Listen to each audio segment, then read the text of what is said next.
Charles Dickens was a 19th century phenomenon.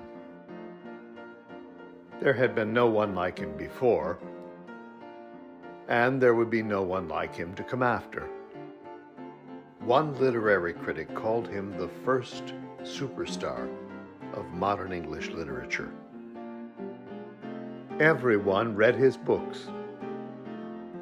His fan club spanned the globe. Not just a best-selling author of 15 novels, 5 novellas, hundreds of short stories and non-fiction articles, Dickens, as an activist, campaigned tirelessly for children's rights, for education, and for reforms in several 19th century social policies. In his ability to entertain and move his audiences with his melodramatic plots and vivid characters, he was what might be called himself a character, not unlike those he described in his fiction. But Dickens was more than a best-selling author. He was a performer, his flair and skill for the dramatic on display in nearly 500 public performances that he gave of his works. These staged readings, as they were called, moved grown men to tears and caused some in the audience to faint from emotional exhaustion.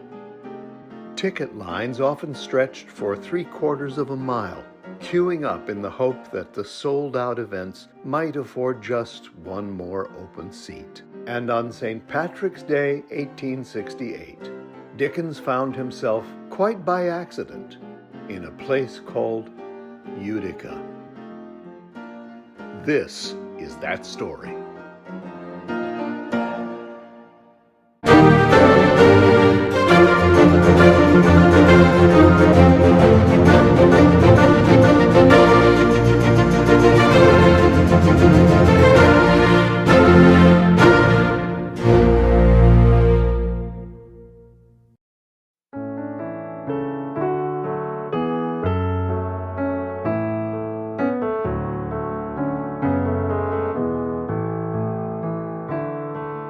The winter of 1868 was bitterly cold.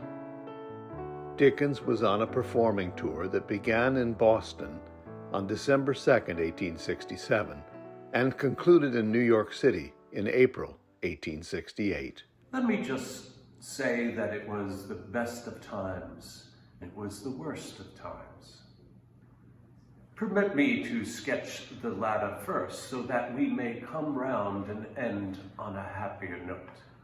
I contracted a severe respiratory illness, my true American catarrh. Mercifully, generous doses of laudanum, as well as the availability of brandy and other spirits, kept the vocal apparatus functioning. And the weather, upon my word, the winter was abysmal. Snow measured, not by the inch, but by the foot. An ice jam which caused the river called the Mohawk to overflow its banks. Dickens was in America to do readings, paid performances of his works. Although his original plan was to go farther west to Chicago, ticket sales in the East were so brisk that, in light of the strain of the work and travel, and the prospect of exceeding the profit goal with fewer readings, Dickens and his entourage determined to truncate the itinerary and make an early end of it. The ticket sales were extraordinary. They are preparing 6,000 tickets for Philadelphia and 8,000 tickets for Brooklyn. The moment those are done, another 8,000 tickets will be wanted for Baltimore, and probably another 6,000 for Washington. And all this in addition to the correspondence, advertisements, accounts, traveling, and the nightly business of the readings 4 times a week. No doubt the decision to shorten the tour was hastened as well by his continual suffering from that American catarrh.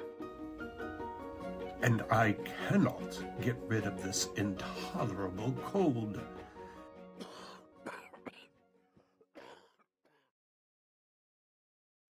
Last Sunday evening, I left the Falls of Niagara for Rochester. The plan was to make the 220-mile train trip directly to Albany from Rochester.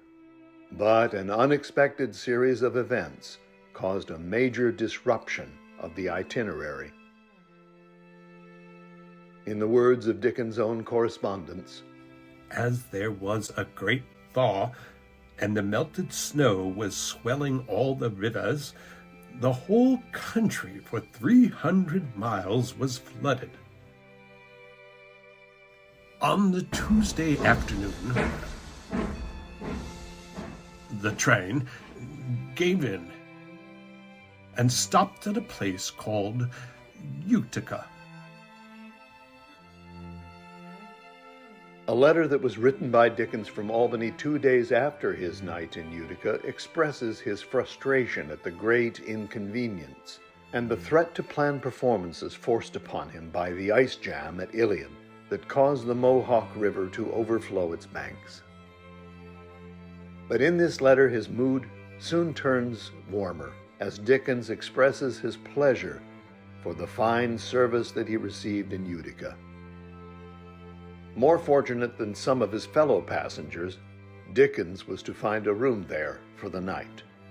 Despite his illness and fatigue, Dickens must have found himself fit enough to sprint on ahead of the others the short distance from the railroad station, less than a block from Bag Square, because he writes, I was fortunate enough to get a bedroom.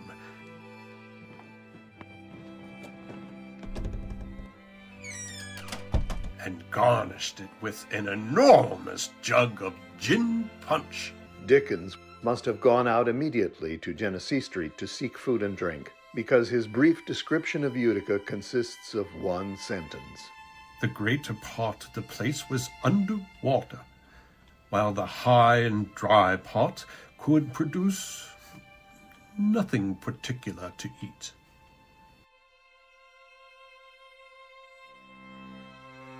Still, he must have found nourishment along with that enormous jar of gin punch, because the letter written from Albany praises the repast that Dickens enjoyed at Baggs Hotel. All told, Dickens spent a mere 18 hours in this city.